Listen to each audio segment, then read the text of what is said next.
everyone, and welcome back. It's great having you here. This is a remake of one of my most popular products that I've made. I've had the most sales of this one item. I won't say it's absolutely the very best seller, but it's been one of the greatest sellers I've had. And that are my Divinity spheres, which are basically body butter and hair mask in one, and yet in a portable sphere shape. And I've got my mango butter here, I'm adding in my shea butter and weighing out get my cocoa butter weighed out here. And then we'll start on the rest of the ingredients. But I think one of the things that make this, why I invented this, was for my own use. Because sometimes, if, for instance, body butter, I don't always want it to be something I have to dip my fingers into, right? Sometimes you don't need that much. Sometimes you don't need, a whole lot. You may just want a small amount. Or perhaps you want something you can measure out a little easier for use in, for instance, your hair.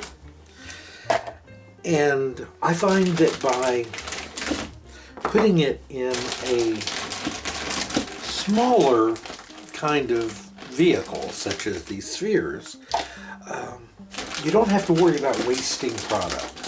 You can use just what you need. You can just break off what you need and roll the rest back up in the packaging.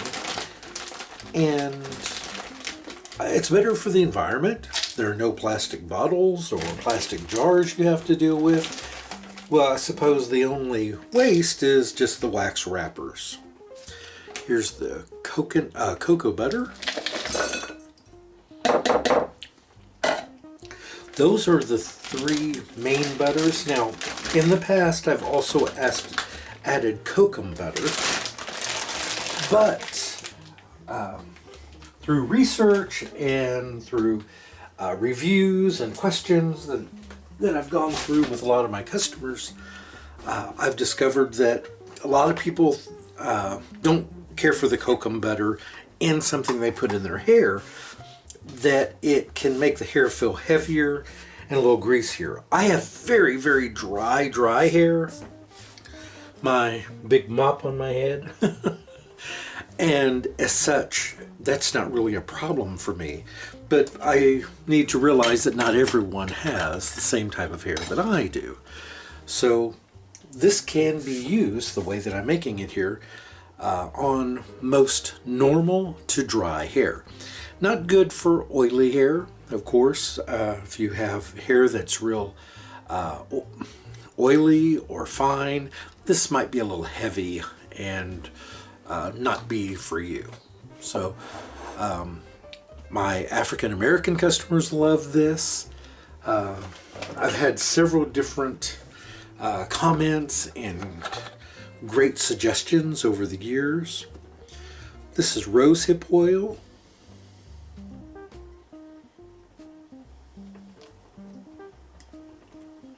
And I do add a generous amount.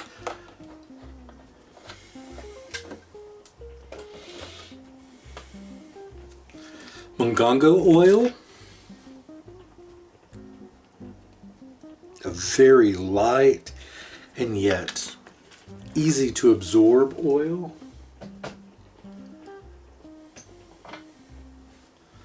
A bit of sea buckthorn. Don't add a whole lot of that, because a little bit of that goes a very long way. A bit of hemp seed oil. And I will put a description, I will try to put a description on the screen of what each of these ingredients, what the benefit of each of these ingredients are for the hair. Now, I will say, I apologize. I'm having a little trouble. I got a new bottle of the next ingredient here, and I'm having trouble, there we go, getting the plastic wrapper off of it to expose it so that we can use it here. So 1 second here.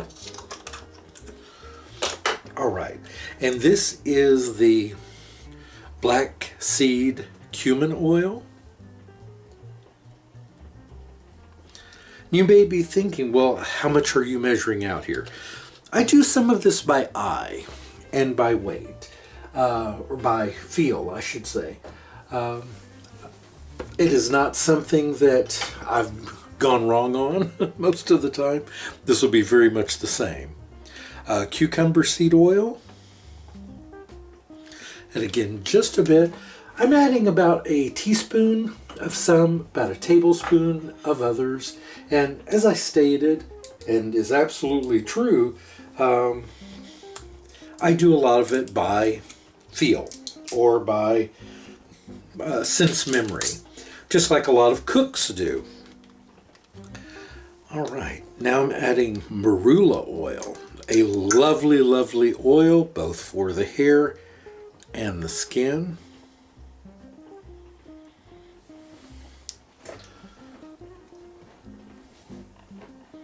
And I know may seem like a lot of ingredients, but there are a lot of very good ingredients. Pumpkin seed oil.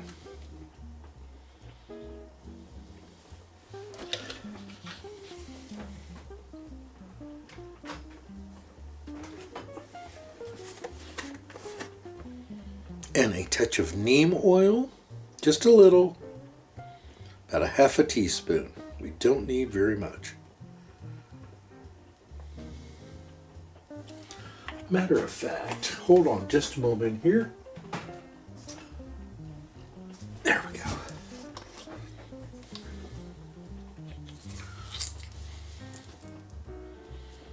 We're just going to add, and I got some of the foil off the wrapper there. There we go. A little bit of that goes a very long way. Now I'm going to get these on the double boiler until they're melted down, and then we'll move on to the next step, and that will be adding in our essential oils, and we'll get it all put together. So just a few moments and I'll get this melted.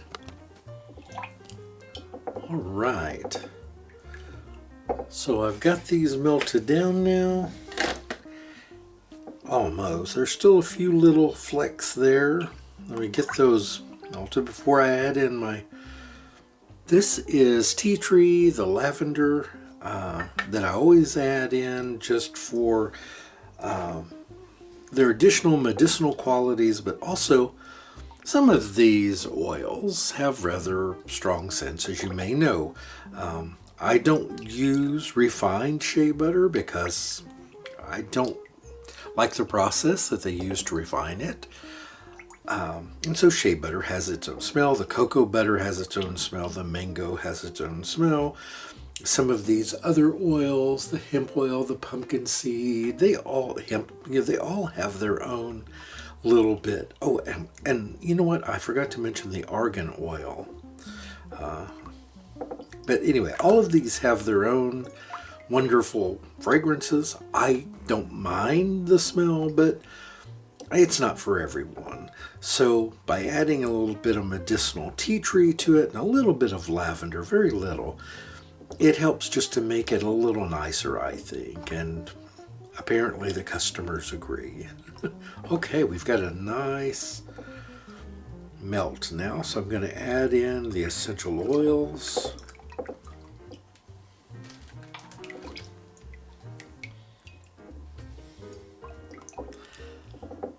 Isn't that beautiful? It's such a lovely, lovely consistency. I would like to, in summer, of course, it's warmer. I can actually mix these things, all but the cocoa butter, without actually having to melt them. They're soft enough. But this time of the year, it's cold, and so these have to be melted. Melt them very slow, please, over a double burner. I've shown this on, or a double boiler, excuse me. I've shown this on several videos, and I don't always want to bore you with all of that, but always use a double boil. If you're going to microwave, please microwave in very short bursts and check the temperature. You don't want to heat up too quickly. The speed in which you melt, if you're doing the microwave, is the biggest mistake people make. That, and of course the temperature that they get it to. You must do it very slowly. Do it in 30-second bursts. Stir it. 30 seconds, stir it, make sure you're checking it often. I just don't like using it because I'm not that patient, and I can end up either burning it, overcooking it, and which can cause grittiness, which can cause fractionation of some of your butters and oils. So why take the chance? Over double boiler, just until they're melted, and you're usually good to go. So I'm going to now let this sit at room temperature. I'm not putting it in the refrigerator. I'm going to let it sit at room temperature until it cools just a bit, about 10 minutes, and then I'll pour it into the mold. All right. This is the mold I use. It's the same mold I've used for many, many years. I think it's sold as an ice cube tray, but it works perfectly for this. Are there other kinds of molds you could use? Sure. And if you do use this recipe or one similar to it,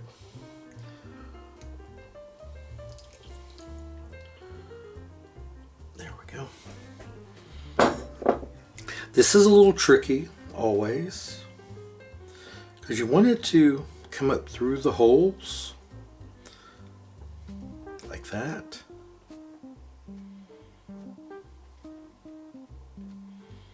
There we go. You want a decent seal on it.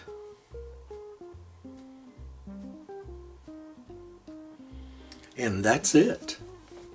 And now I will set this in the fridge until they have solidified. Then we'll unmold them. All right, everyone. Well, welcome back. So what I'm doing now is wrapping them up, getting them ready for packaging. A tip I want to share with you. Put them in the freezer before you wrap them. They're soft. These don't have hardeners in them. And if you do them while they're soft, I'll show you one in just a moment, they squish. But if you freeze them first, it makes it so much easier to roll them and wrap them, just like that. But if they're thawed out, they're soft, and so when you twist the paper, the lovely butter will start to fold in with it. It's not a big deal. Actually, in the end, when your customer gets them or you get them, you can scrape them off the paper with just a small spatula, which is included with them for that very purpose, because in shipping, sometimes things do get warm.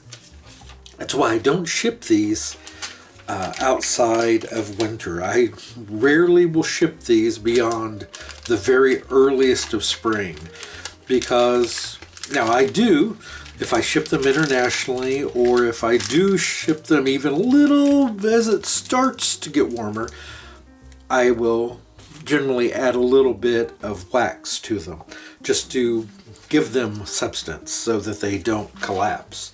And even these, this time of the year, if they're in a warm truck, near a heating vent or something, they're going to go very soft and perhaps even melt. So you take precautions. It's like with anything else. I've been very fortunate over the years shipping these that I have not had any major events. Folks do understand the nature of natural products that don't have chemicals in them, and are chemical hardeners, I should say, or things that that I'm not going to use. You know, they're just certain things. It's not that I don't think they're safe. It's not that at all. I'm sensitive to a lot of laboratory things. Not all of them, because we need laboratory creations to survive on this planet, like the vaccines that are being made right now. Very important. But I'm just saying that some of the things I can't use. They cause me problems. I just lost one.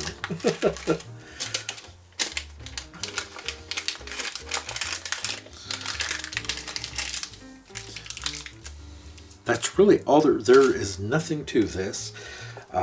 Then beyond this, I put these in a bag and freeze it. And you can keep yours frozen too, but I keep them frozen until it comes time to ship them. Excuse me. Sorry, I got a cough there from nowhere. I freeze them and then pull the amount for the order out and ship them. That way it just protects them. If I just leave them sitting out like this, they're not going to go anywhere, but if the furnace comes on or anything, they might get soft, and then when I try to package them or move them, they would squish. I want to try to keep them as round as I can. It's near impossible because of the nature, like I said, of what they are, that there is going to be, some squishing or softness to them, but again, it's not a problem. It doesn't affect them in any way at all. They ship lovely. They smell great. They feel wonderful on the hands. They feel great on the skin. And they feel terrific on your hair. They really do work for me. And for my customers that have used them, just love them. Because the way I use them is before you shampoo. So let's say you're going in to shampoo at 5 o'clock. At 4:30, I pull one of these little babes out and rub just enough on my hands to run through my hair.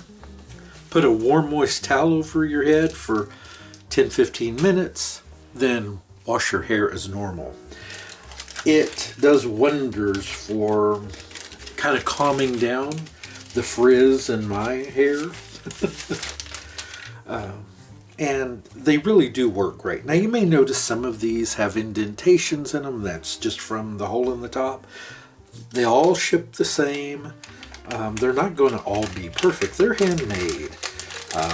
And that's just the kind of the nature of handmade and hand packaged, and most people understand that. Now here's one that's kind of lopsided and missing a chunk. That one I keep, which I keep plenty for myself. But anyway, I wanted to just give you just sort of the rundown of how I do them. I love them. They have been a big seller here year after year, and I suggest you try a recipe yourself. I share sort of the ingredients that I throw in mine. I don't share everything because this is a money maker. This is an item that it's difficult for me to just give away the recipe, but I did give away a lot of tips to you going through this video to give you enough of an idea how to do it yourself. Your recipe is going to vary, and mine varies from time to time too. Certain times of the year, maybe certain oils are more available. This one, for instance, I forgot to mention honey. I did add a bit of honey. There's honey in these as well. Manuka honey. And I love adding things like that I know have good healing qualities or antibacterial qualities or anti-inflammatory qualities or anti-everything, except for what you want to be positive. Hope you enjoyed this, everyone. I had a lot of fun putting these together for you. You have a terrific... Oh, wait. Not yet. I was going to show you one in action. I forgot. I said I was going to do that. So let me find one here that I opened, or that I packaged earlier. So I'm going to take one out, and you can see how soft it is. This is all I have to do. I slightly roll it in my hand. You can see it coming off of my hand. That's all I need. That is enough right there to moisturize my hands. And if I weren't wearing a long sleeve shirt right now, do my arms as well. And what's great, it absorbs quickly. It won't stay greasy on your hands. It does for the first moment or two, of course, because it takes time for all the different oils and butters to do their work. But I just love this. And on your hair, it's terrific. That's all there is to using it. Now, one other thing. I mentioned the spatula. But also, with every order, I include one of these little jars. This just allows you to, if you don't want to wrap it back up in the plastic, you can simply drop it in there. And there you go. And it's just an easy way to keep one and use it over and over again. Keep the rest in the freezer so you don't have to worry about it melting or anything. And you've got one always at hand that you can sit in the fridge and just take out when you need it. Pretty cool, huh? All right, everyone, have a fantastic day, and I'll see you back soon. Goodbye.